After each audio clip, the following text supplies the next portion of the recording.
Welcome to Journeys of Empowerment. I'm your host, Michiel Sujit Rijt. This podcast brings you deep, heartfelt conversations with changemakers, thought leaders, and pioneers of empowerment, uncovering insights and strategies that fuel personal and collective transformation. Today I had the pleasure of speaking with Adis Sophie Frémont Sarlani, founder of Designing Your Life. From competitive swimmer to corporate professional to conscious entrepreneur, Adis' journey is a powerful reflection of resilience, self-awareness and the courage to live life on your own terms. We explore the impact of bicultural identity, the discipline of early sports, and the freedom that comes from following your inner compass rather than external expectations. Adis' work empowers others to design their lives with intention, empathy and creativity. If you're ready to break free from old limitations and create a life aligned with your true self, you're going to love this conversation.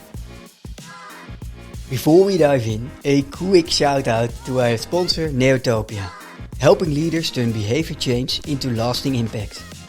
Leading a team through change isn't easy. Resistance, disengagement, old habits, they're more common than you might think. But real change doesn't happen by chance. It takes a proven approach, and that's exactly what Neotopia offers. It all starts with the awareness session, a powerful workshop where you discover why behavior change fails and how to fix it. A structured approach to making change stick, and how to lead teams who take ownership, not just follow orders. Curious to experience it yourself? Visit neotopia.nl to learn more. And now over to our conversation. In the studio, welcome Adis. Thank you. And the reason for us for starting with already a laugh is always funny when we ask ourselves the question, who are we? And then when you got the question, well, how would you like to introduce yourself in a way that truly captures who you are? So who are you, Adis? Welcome to the podcast. Thank you so much. So I really had to think about it, and if I would make it short, as I'm standing here in the beautiful picture of the tree of life, it's like, where do you come from? And so I come from a bicultural background. My mother was born and raised in Paraguay. My father is French, and so I grew up in France. So obviously I have a French passport, so I identify more as a French person because of the place I grew up and the friends that I have. But it's clear and people know I'm also Latina inside me. Why? Yes. Before we go, why is it clear then? Why is that clear? Because people, the way you approach like the social thing, and how you... the openness and the Mediterranean style. Like you want to invite people, smile, fun, dance. This is more the Latino or the South person that are warm. So in that sense, I am both I have this bi culture and bi personality. I'm not bipolar, but I do have moments where I'm very serious and moments where I'm very crazy. So it depends where you see me and which environment you will meet me. You may see me in different colors and, attitude. And then I grew up, obviously. And then I'm a wife. I'm a wife. I met someone incredible, who is my support and my best friend. And then I became a mother. So I'm a mother of two. And I'm a professional. So I had different lives in my workplace. I'm sure we'll talk about it. Yes. So I was in a small company, medium-sized company, in corporate. And now we can say I'm an entrepreneur. Okay. And before we move on, I've noticed now in hindsight, your dancing moves, because you know how I opened our pre-conversational call. Do you remember how I opened? Yes. And you were right away. I was like, put your hands up in the air and make some noise for the one and only wah, wah, wah, wah. And the whole, you started right away and I was like, hey, she already is dancing in the pre-video conversation. So I noticed that. And now that you mention it, I have two sort of personalities. And the one not more serious and in depth, and the other one more, well, dancing, moving, smiling, laughing. So I noticed that one. That was great. Yeah. Let's say that I have a phase where I'm focused. Yeah. So I'm a member of Equals, a female founders place, and the reason most people don't stay is because every time they go, they meet so many friends and they cannot get the work done. So when I want to work at Equals, I'm in like my closing mode, and you may feel like you're not very social, but I came here to work. So it depends on my attitude. If I come to the workspace to socialize and be open, then I will have that attitude. But if I'm there to focus, I will close myself so that I protect myself from being too social. So I can have that, yeah. Both, it's very good. And the only thing is, it's not written on our head that normally you are very approachable, and then all of a sudden you're in your high focus bubble, and so it's not easy for people maybe to see that or notice that. Yeah, I mean, I'm completely deviating now, but I remember very well the first time I went in corporate, I had a really very good intake and HR process of a headhunter, and he gave me a personality test, and we all know about personality tests, etc. But what was really interesting is like, how do you behave in a normal, non-stressful environment, and how do you behave in a very stressful environment? What this test doesn't tell you is how do you behave in a holiday environment. So that we don't do, but some people are stable and behave the same way, but it happens that you will be more inclined to either close, open, or take action. And for me, I have that, I do change. When the stress and the deadline is coming, I shut down the emotion and I go into execution mode. And so that's why if I'm in the stress mode, you will see me more pushy and more trying to get the things done, and then I may not be so close to you and understanding how do you feel. I will have less empathy. So that's learning about myself. But it sounds almost that you are really deliberately capable of doing that. I am. You are. And where did you learn that? And why did you have to learn it?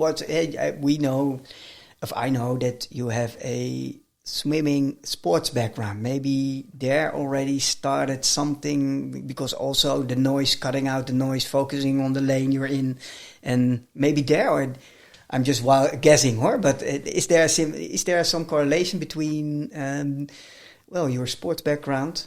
Maybe tell first a little bit about your sports background. Yes, certainly. So it will be also personal today. It will be personal. For sure. So in the summertime, my grandparents have this house near the sea, and so the one activity you would do for sure is learn how to swim. So I started the basic swimming pretty early. I think 4 or 5, around this age, 5 years old, 6 years old, I started swimming. Like my brothers, like everyone who would go in that region. And then later on, I think at around 8, 9, I did some swimming classes. And then a instructor, she noticed she has potential around that age, before 10 years old. And I'm like, okay, nice. And then a year later, she said, would she like to join the competition team? And my parents were like, well, if she wants to, why not? And they asked me, I'm like, why not? So I joined, and then started the hard training. So I went from leisuring, like, let's learn, to, oh my God, it hurts. Yeah. Like, it hurts, and you have to go, and you have someone screaming at you, like, push, push, push, and you're like 10, 11. And then you really get to learn a lot through that process, because you push yourself physically much further than you could. that you would do naturally, I would say. And then competition starts, and obviously it's, you nurture, you want to do more and better, and you push yourself, and it's an extremely good school. I know some people that I know went through military school. Mm-hmm. Well, you could compare the discipline in that sense. You learn discipline, you learn to push yourself. And sometimes people react well to the screaming and the timing, some not. And I've experienced that some other countries do it very differently. And so much later on, I swam in Finland and no one is screaming. And I was like, yeah, is that possible? Because that's the environment I knew. Like, you're like, come on, go. But can you handle that when somebody is pushing and yelling at you? Because I'm a former Marine, and the one part I didn't love, and it always gave me some sweaty back, was and it was a lot in your elementary training, a lot of screaming, and I was like, that took me deliberate practice. So I would not compare. I will not compare to that level of screaming. But I think I cannot really tell if I enjoyed or not enjoyed. It was not so hardcore because I see other trainers were like super hardcore in that sense of military style. But it's more like an encouragement. Yeah. So typically, if you go to a swimming competition, there will be rhythm. There will be like, whoop, whoop, yeah. And then it's like, in French, we say allez for let's go. Yeah. And they're like, allez. And this is just encouragement. But then in a training setup, it's like, it's a bit different. Yeah. Would you recommend it also for your own children to go through that kind of hardship or a trainingship? You know, it's not easy, but would you recommend it for your own children? So I think the very difference I felt between the way I grew up and how my parents looked at competition versus others, it was truly my choice. They never told me you should do better or let's go for the next level or push yourself or that's not good enough. It's like you do what you do and to the rhythm you do. So the reason I did move forward was my coach, because my parents would simply try to accommodate for me to be there. And that's the big difference. So if your intention, I believe that was really something different, and I appreciate, because I had no weight in my shoulder to achieve, you know? Yeah. So if I did... No extra pressure. There was no pressure. Yeah, I think that's good, right? I believe it's good because then you make your own decision. Yeah. So and I see how others may suffer from the pressure of the parents because they want to shine, they want to look good. And so I believe that I would highly recommend to go into a competition level if this is part of the process and the wish of the child, and not something you translate and you mirror the things you haven't been able to achieve as a child and putting on your child, because then the pressure, it's much stronger. And actually, if you think about it, a lot of really good musicians and artists and so forth that had trauma are excellent in their field because of the pressure they had from their parents. Yeah. But it's trauma. It is. So I wouldn't recommend that. No. So, okay. And then back to the first question is that was the seed planted that you are able to deliberately focus while there is a lot of noise, or do you have what does help you? Because it isn't easy. So I don't have a technique. I mean, I do, but I didn't practice anything. No. I didn't consciously do it. It's just something that comes naturally because of the background. And so I wouldn't say I have a specific technique. No, but it's helpful. But it is part of my nature. Yeah. And that is part of who you are. So that's interesting. Yeah. We're getting there. Yeah. And if we're looking back to, let's say, so you grew up in France, right? Correct. Primarily, because there were different countries. No. From when I was born until 20-ish, I was until 20, actually, I lived in France. So highly rooted in the French country. In French. And I'm always curious because I grew up here. And so when I think in Dutch.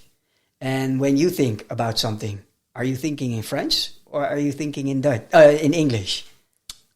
I think in expat international English. All right. But I asked it also to a friend of mine, and he comes from Syria, and I was like, "Hey, but you're so well articulated in Dutch. So do you think in Dutch?" And he had to really think about in which language he was thinking, because it wasn't consciously. He wasn't consciously aware of it. So it. Hey, and but it's really interesting because I think that a lot. I lived in China, as you may mention, and then I started thinking a bit like Chinese. And then when I was started speaking English, I started to think in English. And then the moments, a long time ago when I was studying Dutch, I was also starting to think in Dutch. Meaning you're in your shower and you start just like, when you're young and you're singing in English. Yeah. Well, I had the same like in Chinese, and then I start like just saying words, and like same in Dutch is like, yeah, and you start just like talking to yourself in Dutch. Let's try in Dutch, please. Ja. Doe maar. Doe maar normaal. Doe maar normaal. Oh, wow. Ja.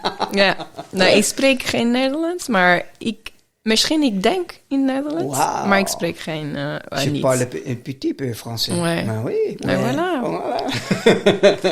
And okay, so until your 20th, let's say, and that swimming, until what age? Where did you competition, or what level did you? Yeah, I swam from 11. I competed because I swam at a very young age, but started the competition around my first medal, 11 years old. And then I continued, like my last competition was around 21. But to be honest, the last year was hobby. So I really trained hard, I would say, from 11 to 16. Mm. Yeah, and then maybe interest shift and age-appropriate interest shifts and studying college, school, I don't know. Yeah. I think I've even won the nationals when I was 18 or 19, but that was just, it was a statistic thing. It was not because I was the best. So your question was until what age, or what was the reason why I disconnected? Yeah. I think I was, that was always my core. So I can just focus to so many things. And so swimming was definitely the focus point. That was my lifestyle. And for a long time as a swimmer, you have to, or as an athlete, or as anyone who focuses, you have to give up on many things. And so in one way, I was slightly different because I went to the international school and there was no athlete. Like there was zero athlete in my school. And as a matter of fact, they were not supporting athletes, because when if I had to miss a day of class, they say, well, maybe you're not the person to stay in our school. So they were clearly not supporting athletes compared to many, like the US. They love it. Yes. If they can, it's they shine, and it's like you represent that school. That was very different in the school I grew up. So there was no athlete. There were singers, there were, other artists, but there was no athletes. So they were not supporting it at all. So that means that I finished school at 5, and then I may train at 7 p.m. and then I would finish at 9 and I would be home at 9:30. So this is a very, very long day. Yeah. Whereas in most of my they would have like this combined school, and then they would train at 5 and it's direct and it's supported by the school and you do less hours. No, that was a regular, really intense school, international school that I was attending. And on top of that, I was training. So I did miss a lot. I never go out. I never went out. I was the Dutch way, play date. You start play date, and at really young age, like 4, 5 years, 6 years, I didn't have that. I didn't have friends that I would do the sleepover, go on holidays, because my nights were swimming, my weekends was swimming, and my holidays was swimming. And I was not training as much as a lot of my peers. So you feel like you're missing out on things. And especially when you turn 16, 17, you know, like there's cinema, theater. Yes. A lot of my friends, because there were a lot of Americans in that school, they would go to concerts and meet the singers. And like, I was like, wow, that's so cool. Yeah. And that's not something I could allow myself. And so that was one. But the main thing is that I always would give up on the training in the long summer breaks, and I would travel or I would do stuff. And that's the part that I was missing the most, the traveling part. The traveling part. Okay, let's go from there. You went to a university there in France? Yeah. Yeah. And then when did you decide to move abroad? Oh, well, so comes the time where you have to decide what to study. Yeah. And for me, I had a clear path. Like I knew, well, I had different lives or interests when at a young age, but I knew already. I did imagine this woman that would dress well, would speak different languages, would negotiate, be on a plane, go to these nice hotels. So this, I envisioned myself as a traveler and a curious person and a negotiating person. So I knew business was something for me. Like I was going to the supermarket and I was already negotiating. No, this give me a discount, you know. So that came it was just natural. It's something I was always doing. And so I knew I wanted to do international trade, and so I had several options. University was not really something. If you want to do like business, university is not really the route to go. But I applied. I applied in France. I applied in Spain. So that was an opportunity. And I had business school. And business school, you have, again, two other options, to go directly or do a preparation to. So I was looking at what is the university that is specialized for international trade, where I could learn Chinese and I could do other things and travel abroad as much as possible. Because one option is for me to go and study in Spanish university that is well recognized, or I can go to this business school and I can go to Spain and I can go to other countries. So I selected a university that was really close to me and specialized and would match my criteria at that time. So that was my path to selecting. Yeah. It's and then you started. What did you specifically study then? Business. Business. Okay. And then you went into the corporate life? Not directly. Not directly. There was 10 years before that. Okay. What did you do in the 10 years before? I graduated, and then I started. It's a long story, but I started working. I graduated 2007. And the economy is to the best. You finish your study and you have your teacher asking you, can you please take this interview? You would be a good fit. I was like, I don't want to do auditing. It doesn't matter. Just have a look. So you have your teacher that tell you, please go to the interview. Because you have a bunch. And then you go to the interview days in corporate and you're not alone. You have 50 people in the room, and then they call your name and they have an intro with 50 people and they do the video and they get you through a process. Massive interview, high demand of employee. And so I could just choose what I wanted. But story says that, long story short, I break up with my boyfriend. Mm-hmm. I decide not to take this really nicely job that I got offered. And I decide to pursue, this is my time. I'm 20 years old. When am I going to have free time to discover the world and travel, etc.? So I decide that, okay, very good. You have studied some theoretical, basic Chinese, and you always wanted to go to China. So go to China. So I go to China. I study. On your own? On your own? On my own. Yeah. Okay, that's a bold move. Yeah. No, it's totally bold. Yeah. It's totally you also. No, is it totally you, or was it really out of the box? It was my very first big move. Okay, because on your own, in a country... I have no connection. Oh, wow. I barely have any money. And I understand, like, I cannot speak the language. But I had it very clear in my mind. Like, talking about visualization, like when I see it, I feel it, it's something very natural. Like there's no boundaries in my head. It's already almost there. It's almost there. It's a matter of time. So for me, it's like it was a very natural move to make, but no one else could understand. No. It's like, why? Are you completely insane?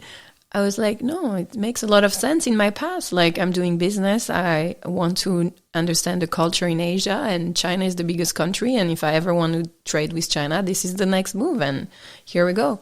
So I found the school a lot of stories, of course. And then here it come, crisis. Do you remember 2008? 2008. Yeah. Big Bang crisis. Yeah. Big crisis. Yeah. So even in China, you see when there was like this Chinese dream, so many jobs, options, opportunities, and then I see my friends who are told like, well, maybe you're expat, beautiful contracts, everything paid, we're gonna end it here. So clearly, there's less and less expat packages available in China, and I'm thinking, is this really the place I want to be? So I have, there's always positive and negative, right? So the positive is that there's so many opportunities. It's like everything is growing. There are really many opportunities, especially for expat, for a white person. And then I said, but there was one summer. It was like there was days where I couldn't breathe well, and I felt because the pollution was so high. Yeah. I was like, really, I don't want that. So I decided, okay, I'm going to back to Europe because I miss my family, I miss the croissant, and I miss the fresh air. So I go back to France. I decided, okay, I have finished my different courses at the university, and I come back, and then I'm looking for a job. Yeah, but that was a very different story. Yeah. What is different? Well, no one was asking for me. I was sending CV right and left. I had no responses. And when I had a series of interviews, what happened is people look at me like, who are you? You went to China. You must be really weird. There's something very unusual. You don't fit. You don't fit the traditional path. Ah, okay. And so I had this interview, and I remember this one person, she's like, oh, it's very interesting. You speak Spanish, you speak English, you speak just some Chinese. Wow, very nice. But I think you will be bored here. I cannot hire you. And then that shocked me. My ego was like, what do you mean? You think I'm great, but you don't want to hire me? What is this? And that really got me thinking, and I thought, like, you're so right. I don't fit in this culture of a mold. I'm not someone who wants to fit in a mold and have, like, a step 1, step 2, step 3 that everyone expects. This is the traditional. So not fitting in a mold is like where to go. Well, if I went to China, probably it's the American dream or the Anglo-Saxon culture, where I know for a fact if you study cinema, you can do trading, or if you did a haircut, you can become a logistic manager. That's the case in the Netherlands too. So I was fitting way more in the in that culture of Anglo-Saxon. And what was the first job you took on? Yeah, so the first job, the first person that I joined a trading company. Yeah. And that was not a corporate. We were 500 globally,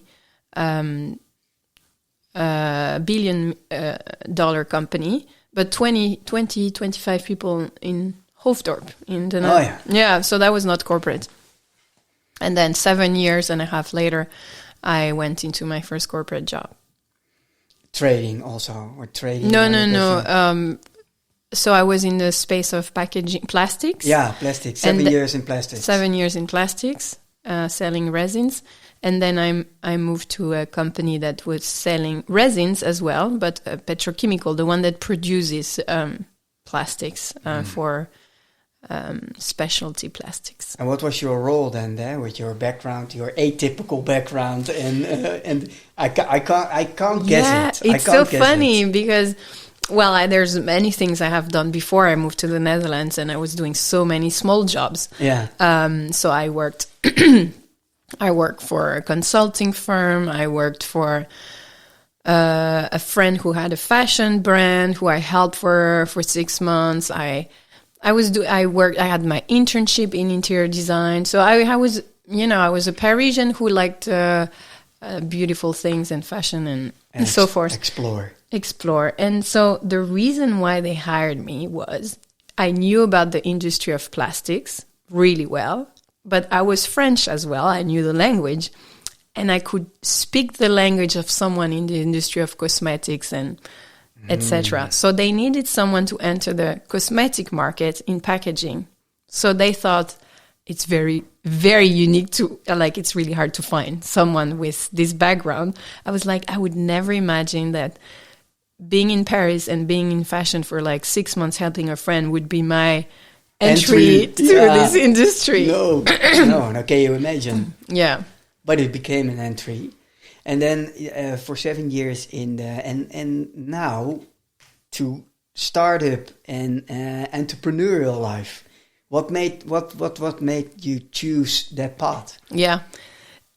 So sometimes people ask me this, what made you choose this path? Yeah. And I cannot really explain, but it was in my guts. It was this need that I had.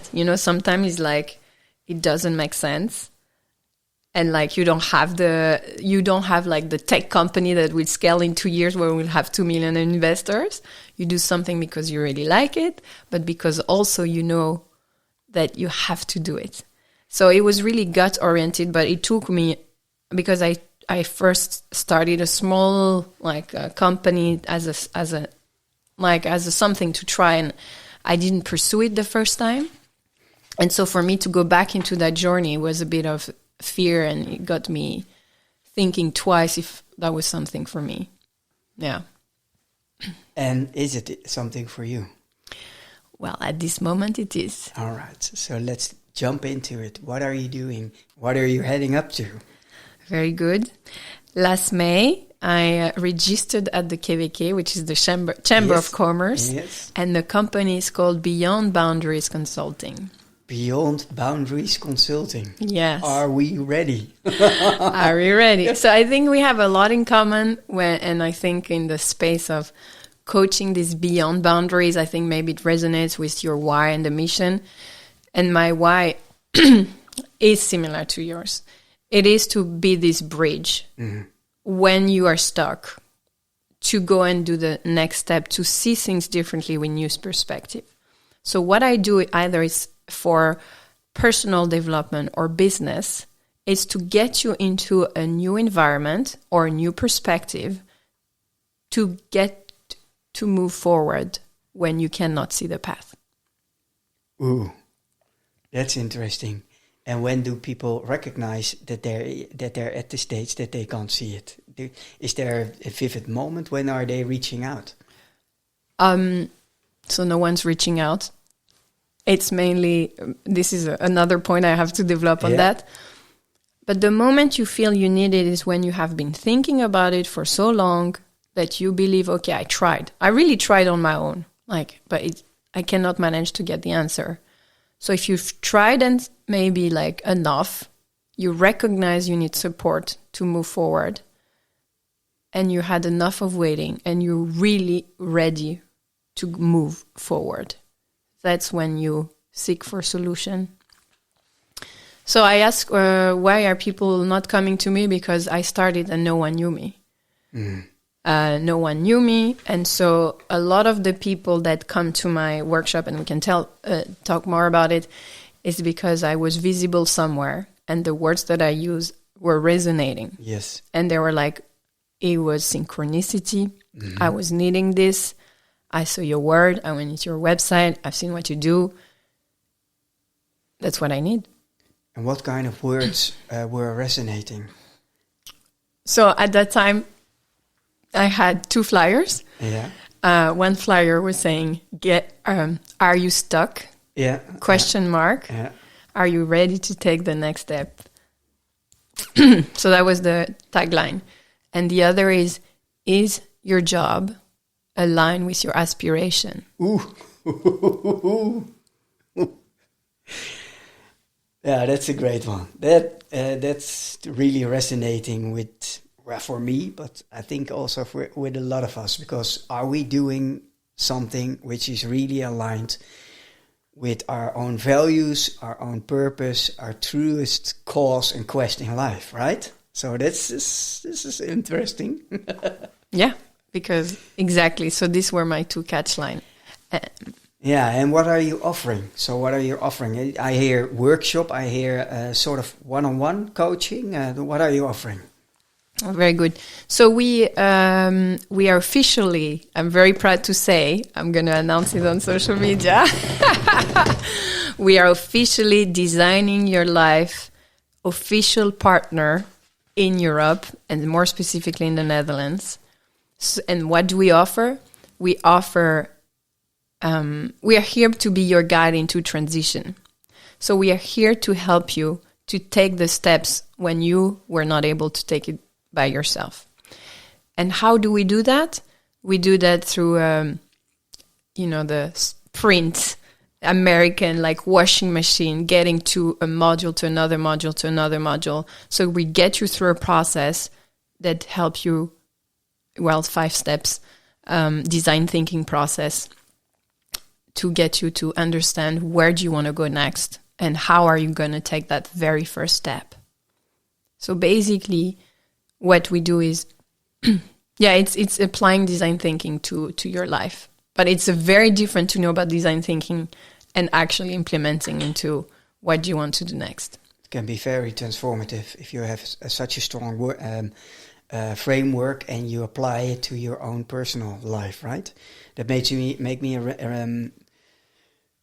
me think about my own process when it comes to, the business model canvas. You saw downstairs, of course, also in the progress room, my little study room. But the business model canvas is created by a business model generation, and there is also a business model canvas you. So then you become the business model.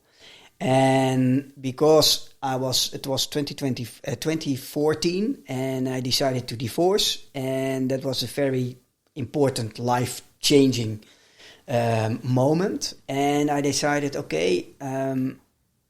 what I'm going to do, because I'm at the front crossroad of making a big life change, and but where are you going to and why? And so I decided to buy the book and do then. So I do then every assignment in it, and there was one assignment, and it's 10 years ago, almost 11 now. It was written on the 21st of August of 2014. I will show you later on in the Moleskine. And it was it was 3 questions. The first question was, imagine this. You have a very, very wealthy uncle. You didn't knew he was even alive. You didn't knew. Very filthy rich. And but up until now, you didn't know. There was an uncle in the US, far, far from here. And all of a sudden, a testamentary executor. In Dutch we say testamentary like the executor. Notary. Or notary, yes. Came with a big package of papers and approached you and, hey, Adis, you have you had an uncle and he passed away and you were his only inheritant. Yeah. And I didn't know, and inheritant, and and you are inheriting $18 million. So $18 million, wow. But there's always a quest. There's always a but. The first year, there are 3 conditions. The first year, you describe what you are going to do. So your running cost will be covered. You stop working or whatever you're doing to make a living. You stop that. And the first year, you really invest in everything what you would have done. So would have learned, would have visited, whatever, but what you didn't do for some sort of reason. What are those things? The second question is, you are going to look for a really big foundation or cause that you would really want to understand how you can contribute and how you can help. So, and why, and make sure that you really understand what the needs are, specific needs are, how you can help, because of the $80 million you have to donate 50%. So you better make sure that you understand where you're donating 50% of the $80 million to, right? And then the third was, how is your life from now on? And you have to write it down. It was in 5 minutes on paper. And everything I do right now, I'm doing with a correlation, what's standing there written down in 11 years ago. So it can be a life changing experience. For me, it is a life changing experience. For instance, a lot of things I'm going to do or I am doing came from that exercise. So I can imagine applying the design thinking principles to yourself. It get me really curious. Tell me more. Yes, I wanted to build on what you just said. And we can talk about it later, but there are 2 things that I wanted to share, or not 3. First one is, I did this first year. I experienced what you did, that is an exercise, I did it. So I can share that. The second is like, I'll get you through the process and we do something very similar towards the very end of the 2.5 days. So we end with something very similar called the Odyssey Plan. And I have another exercise for the listener who are looking for tricks. I tend to be like, depends, what are you conscious about, or like, I'm someone who saves a lot of money for the bad days. And so I had an exercise, which is simple. It's like, okay, well, this week you're going to spend 50 euros on anything practical, but something that really makes you happy. The week after, you're going to spend 100 euros on something you like. Next month, you're going to spend 1,000 euros on something you really like. And then you're like, okay, where would I put this money? And is it about me or is it about others? Because at some point, if you increase this amount, and this can be only theoretical, but just the process of get you thinking, get you into new directions. And I like that. And that's kind of something probably I will offer to my community, because it's so simple, but it gets you to think a bit differently. Okay, you have 18 million, it's a lot, but what about 50 euros? Yeah, it's a great one. And 50, and then 100, and then 1,000. And it's not always easy to answer those questions, right? Yeah, if you've done it already, it's easy. If you've never done it, it's a bit more difficult to get to an answer. Because 50 years, you find it. Once you start to increase the amount, you get into, okay, I don't need it anymore. So what would I do with it? And then you go deeper and deeper and deeper. So anyway, that's a small exercise, and we could maybe write a little sheet to offer. Yeah. And so I'll talk more about my year of exploration if you want, but about the module itself. So design thinking gets you through a different process, and people may come. You talked about like how you went through a divorce, and that was a big step in your life. Yes. The people who really need it, usually they have been thinking a lot about it, and now they're willing to invest in themselves. Take the time, do something, invest in a community. And so usually you go through a life transition. And typically, designing your life was created at Stanford for students, for the Stanford School, in the D School, the design school. And the professor at that time had an open office hour. And basically what happened is like, we are here to help you with your project. But a lot of the students came and their challenge was, what do I do next after I graduate with this Stanford diploma? That's a very good question and a not so easy one to answer, right? To exactly. Find the answer. Yeah. And so at that time, they were like, we teach design thinking for wicked problems, things that cannot be solved in a mathematical way or through research, etc. So there's like, okay, there's here an opportunity to apply design thinking to this wicked problem that is life. Complex. You cannot just copy-paste the story of someone else. And so they got the green light and they tested with a small group and it was very successful. And then they applied it to more courses and then they applied the whole university and it became #1 elective and they're like, other universities should know about it. So they started a program that is free with for universities in the US. And then whoever is interested across the globe could look at this framework. And then it's like, very good. But what about the non-students that are also looking for direction? So aren't we all in life? Right? Actually, it's a study shows that 75% of us individuals will go through that feeling at some point in our life. So it's very universal feeling. Then it's how heavy or how important is it to you? And so Bill Burnett and Dave Evans, who designed this framework, wrote a book so that it becomes accessible, the theory and the practice. So you have the theory, you have stories, they teach you the method, you have exercise that you can practice at home. So what's the name of the book? Sorry to interrupt. Yeah, what's the name of the book? Because we will share it in the notes. Yeah, the book is called Designing Your Life. Designing Your Life. It's out there for more than a decade. All right. We will put it also in the show notes. So if you're interested in a method, you can buy the book and try to find your peer to share it and go through the process. And so who is this for? So there's 3, like the students was one, then clearly there's anyone in between. Then there's the midlife crisis when you are in a certain stage of experience and you want to go to your next stage, but you're locked into a specialty in something you know well and you don't know how to exit because I put so much effort into a direction.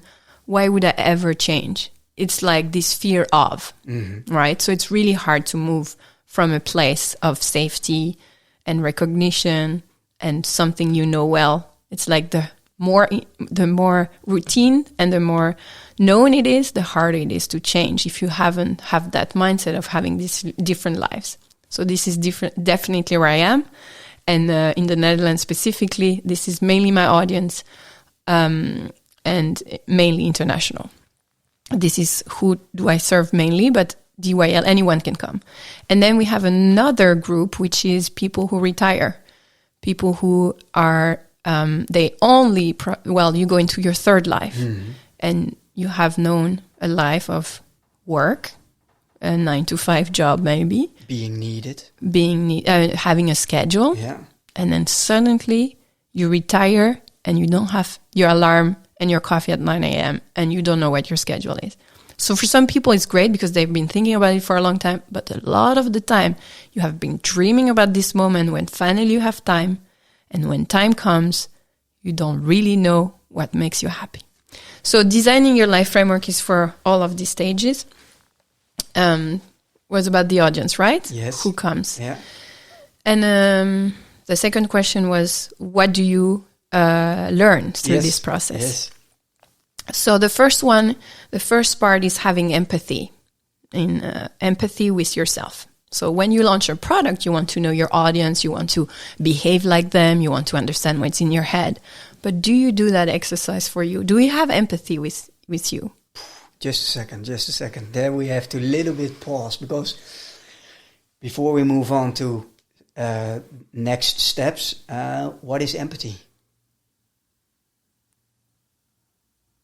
I tell me the definition. I cannot even tell exactly. No, right? that's why we tend to hear something and we say yes, it sounds logical. Yes, yeah, we do that for others and we practice it for others. In other words, it's like what is it? It's like if you think about it, it's like if you're someone's best friend, and you are in front of this person and you're supportive and you're like kind to this person. You want to be yourself, your best friend, if you look in the mirror. This is the exercise. Kindness. I think it's a lifelong exercise, right? Oh, every module we do can be a very long process. So what you're gonna learn in 2.5 days is not something it's done after 2.5 days. You're just getting started. Exactly. You're just getting started. So empathy first. Yeah. And also if I have to answer that same question, empathy. Indeed, being kind for yourself. When it comes to self-empathy, empathy for yourself is being kind, being open, being also appreciative. It's a lot. It's not one word. It's not one kind of. Empathy is in the end. It's a feeling, and it's multiple layered, I believe, and also encouraging. Also being encouraging, but at the end of the day, allow you to be you. For me, it's allow you to be you.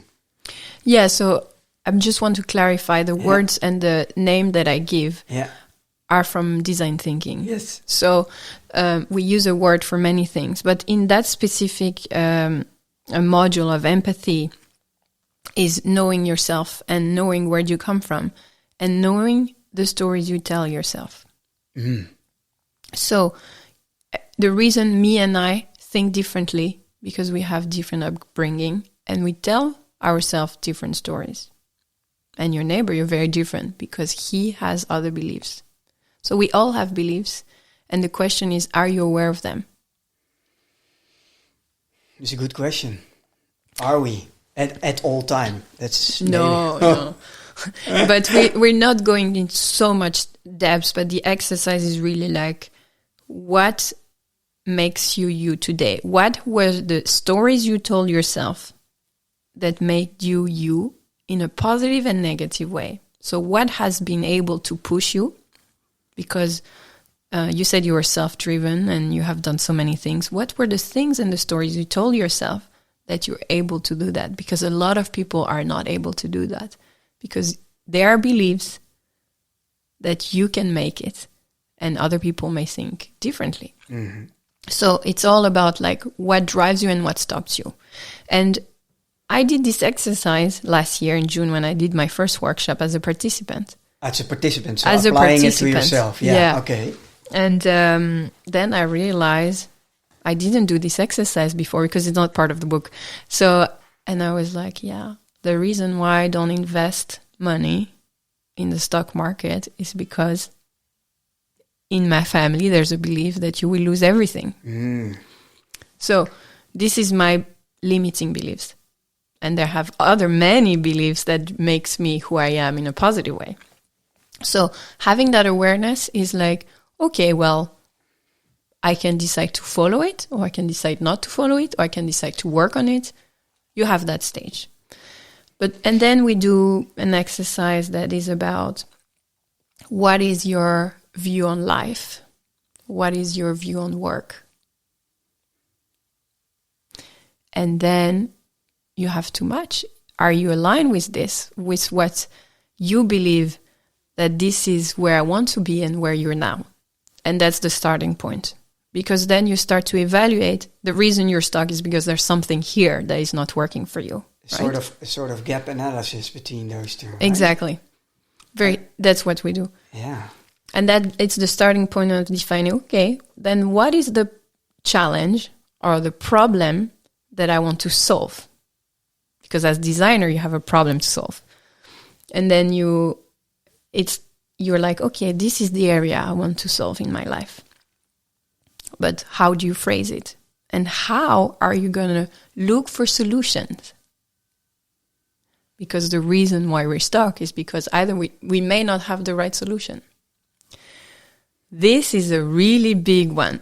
A lot of the time, the reason we are not moving forward is because we ask ourselves the wrong questions. Or we ask a question that cannot be open for solution. This is a very big module. And then when you have you have phrased this question that is open and helps you to solve problems, then you have to look for answers, solution. So we look at a point of creativity, in a creative way. And the magic of doing this, designing your life, not only you have taking time for yourself, you do the exercise, we guide you through a process, but you do it with peers. So every module you will reflect, you will do your exercise, and then you will share. And that is so powerful in like saying out loud what you do.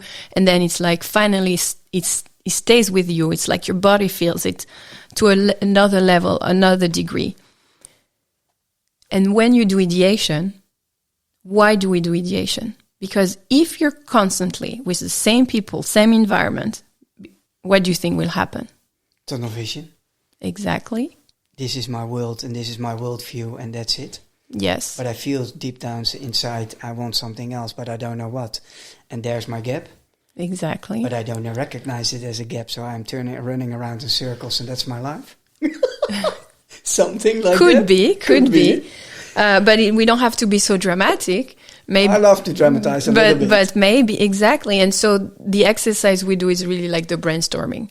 The same way, sometimes in corporate, we would do brainstorming and everyone would have the same idea because they just stay in the same room with the same people. So we don't want that. We don't want all your friends in your deep circle telling you to do the ideation with. You are going to be with strangers you don't know that come from different background, different culture, and they will give you ideas. But we get to the next level of ideation that gets you to get creative ideas and nonsense ideas. And from there, you pick a large range of options. And I can tell you most of the time, you have not thought about that for sure. And then you get to a process of, wow, it opens up new possibilities for me that I haven't thought about. And then we get you, great, now you have all this idea and what do I do? So we get you through a really short module about decision making. Because you will have to choose. Wow, in the 2.5 days, yes. Right? You have to choose. You have to choose. And you have to choose one. Yes. It's not about 1, 2, 3, 4. No, what's that one big thing you're going to do or figuring out or whatever. You have to choose one. And that's the fifth one. That's the fifth step, the decision. Yes. No. That's before. But I didn't get you through all because then you're in decision making. Mm-hmm. Okay. So you know where you want to go. There's a step before that or before or after that, which is, okay, now you have decided where you want to go, but let's open up possibilities. And it's very, very close to the exercise you did. If you talk to any coach, they will tell you there's something very similar. It's like, yeah, but what if you had a magic wing or $1 million or there was no boundaries? So there is something like that we do. We envision different futures for ourselves. So this is the well-known module that everyone is really big fan of, called the Odyssey, because it's the travels. And we have many lives. So we'll guide you through a process to think in different places. And then, of course, with boundaries and less boundaries. And that opens up things that you thought were not for you or you were not allowed to be accessible to you. And then after that, you're on your own. What? Or not exactly. No. So, we don't finish here. We don't finish there. It is like a really strong process. And then we will tell you, okay, we will give you an exercise. So for you to implement what you have selected to work on. Yeah. But there's a step that I didn't tell you, which is really important in design thinking, which is prototype. Because what's the point of, like we say, ideas are cheap. Anyone can have ideas.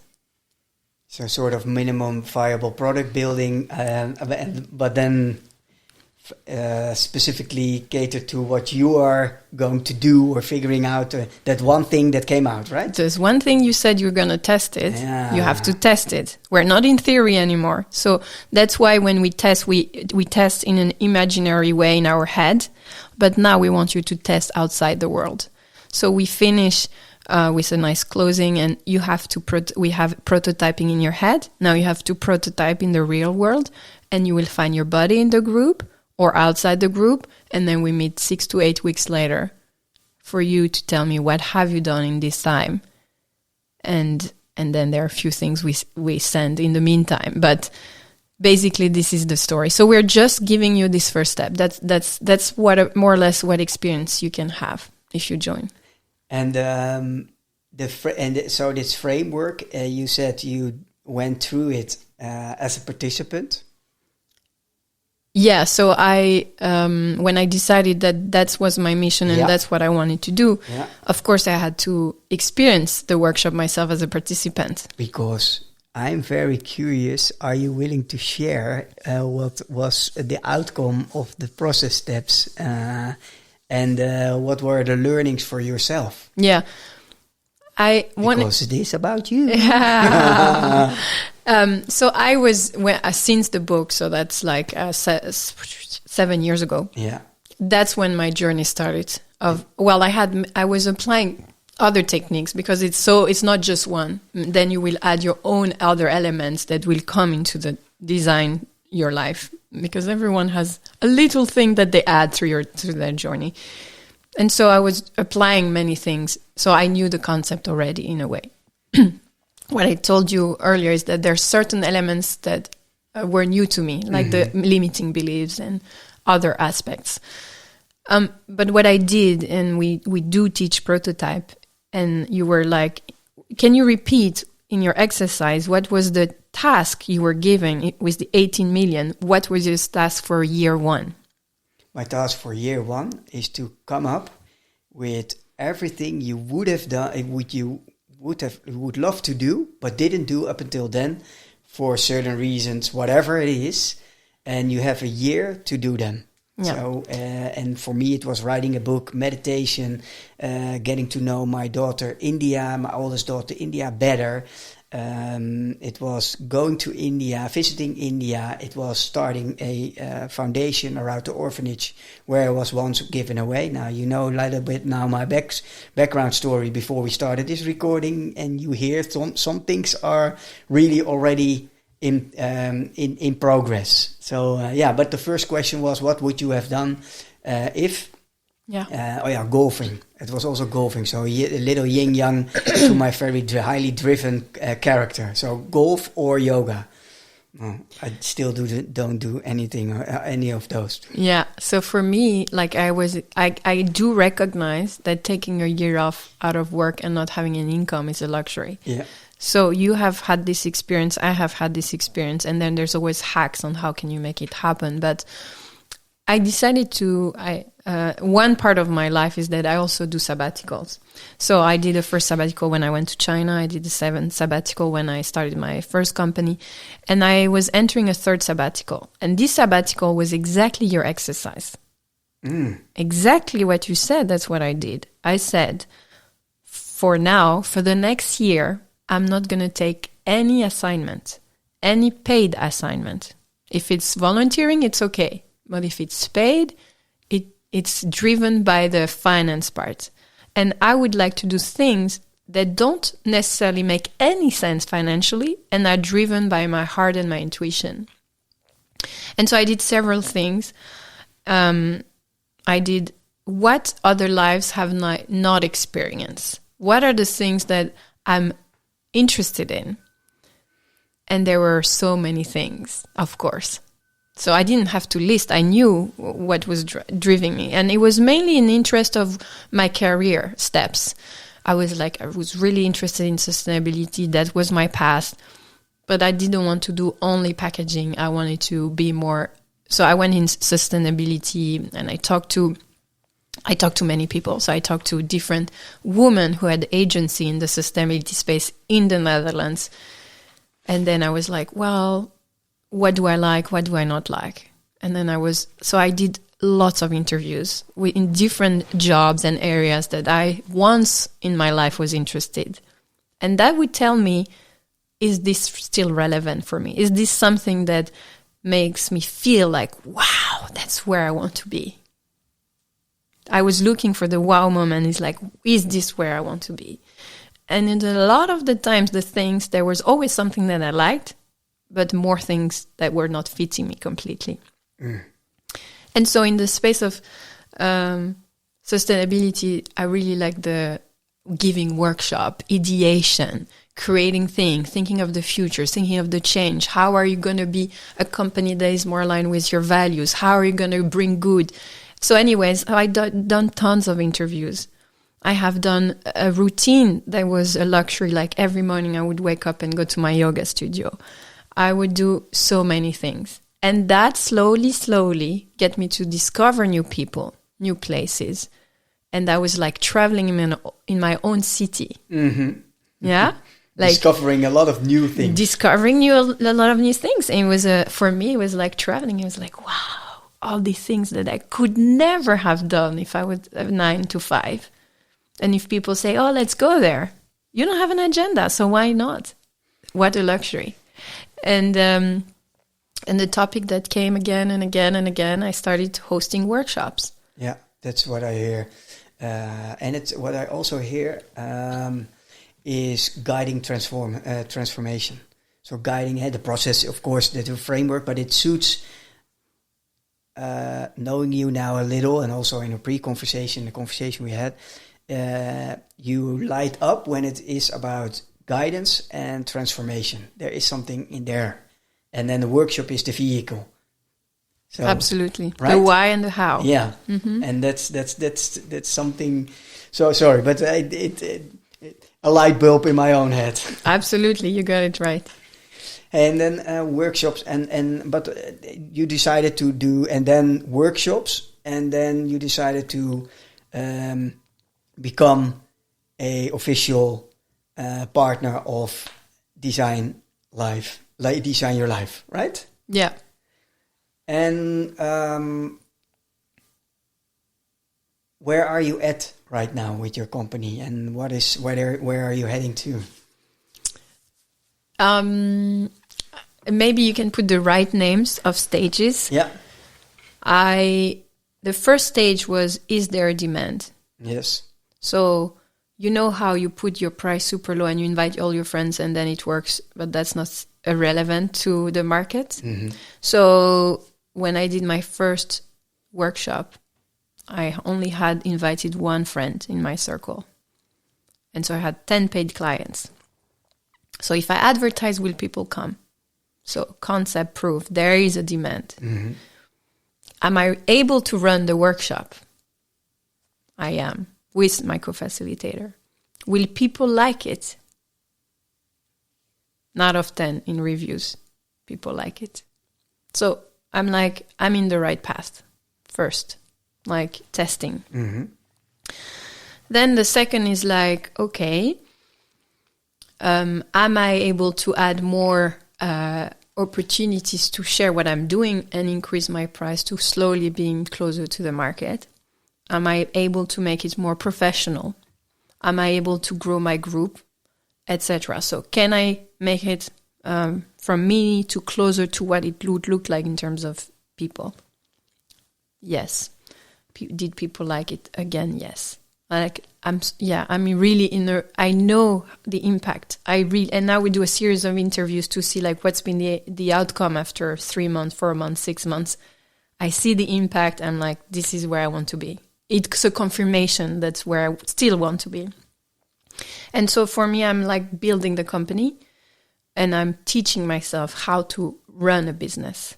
Because if this needs to be scalable, I need to be able to be visible. And I need to create the tools so that people can find me. So I'm in that stage of like small growth next step. So it's always one little step at a time. Yeah, so I hear business model, but I hear also messaging. I hear also framing the concept in an operational model.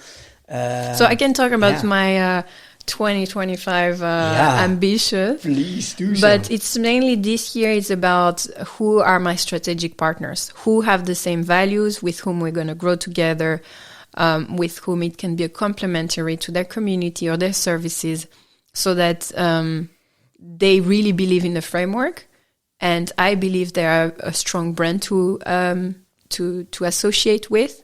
So that is like building strengths together, be stronger together, and be complementary and offering a better journey for people who join. And by partners, you mean, because I'm trying to grasp what you mean by partners? Yeah, there are lots of different partners that we can have. Yeah. Partners can be, for example, I do my events in a physical place. So if this belongs to a community that empowers women, if we do Designing Your Life, it has a very strong connection. We have value, like common value. So that would be a venue partner. If we think of Designing Your Life is not coaching, it's not one-to-one coaching. It is another framework, a possibility. But I understand that some people may want follow-up on one-to-one. So who can I recommend when people is like, who can I go forward in that path? Who do I want these partners to be, to, recommend in my community? Mm-hmm. So who are those people? Okay.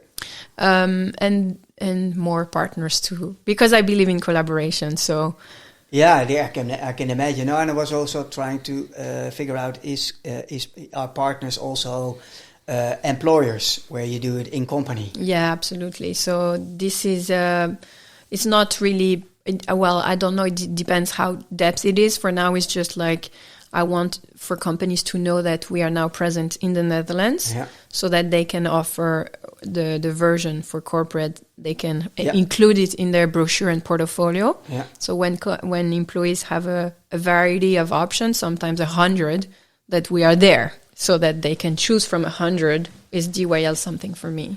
And are you organizing, because where can they find you? Are you organizing workshops? And what is on the schedule for coming weeks or months? Yeah, so one for sure that is closed, that is official. We're having a weekend workshop, 2.5 days from Friday to Sunday on June 13, 14, and 15. Wow, June? It starts on June 13th. 13th. 14th and 15th. 14 and 15. That's on the schedule. You can find it on our website. All right, we will put that in the notes. And okay, so that people can apply to and then start the journey. Right? Correct. And figuring in. Okay, and for how many seats do you have or places do you have? We have 18 seats. Yeah. Okay. That's it. Okay, it's good to know. And what can and then you're taking all the people through the whole process. Yes, from A to B to C. And who would you love to join? What would be the ideal people to join? Yeah, the ideal people to join is people who are coming to take care of themselves. People that are willing to invest in themselves. So I want them first to say, I deserve it. And because I deserve it, you're there and you treat yourself with this beautiful gift. And obviously, if you're coming as a gift, it's something very positive. So we come from a place of love and positivity. Beautiful. I think it will resonate with many, and we will for sure share something in the show notes about it. And since we're heading towards the end of our first conversation, if you look back to the trajectory you went through personally, where you're at now, what would be an advice to your 20-year younger you with all the knowledge, experience of now? What would be the number one advice to yourself? I have a story as an advice. Please share. There is this elephant, little cute elephant, and he's an elephant that goes to a zoo. He had freedom, but they take him in a zoo. And of course, an elephant cannot just walk freely everywhere. And so he has a small space, and in order for him not to leave this space, he's given a chain. And he's young, and he doesn't want to stay here, so he tries hard and hard and hard, and he cannot take this chain out. 10 years has passed. He's a very beautiful, strong elephant. And he has the strength now. But his head told him, you have tried, it doesn't work. So I want to always be thinking of, is this change can be breakable or not, and have that consciousness. And so as a 20 years old, when I was thinking, well, I'm not good enough, I'm never going to find a job again, it's going to be hard, I'm not good. No. Always reflect and think about it. So I was just saying, we have one life, and have fun and enjoy. And I think my advice is follow your guts. Thank you very much, Adis, and thank you for joining the Journeys of Empowerment podcast, and that is a really great story to end with. Thank you for being here. Thank you so much. Oh, and one more thing. Ever walked out of a workshop thinking, what was the point of that? That's exactly what No More Boring Workshops is here to change for good. Created by Dorrit Roest and Mieke Jansen of the Strategy Sprint Academy and Agency, it's not just another course. It's a powerful formula to bring clarity, energy and real outcomes back into the room. If you believe workshops should spark action, not just more talking, you want to check it out. All the info is at strategysprint.company/No More Boring Workshops, and you'll find also the link in the bio.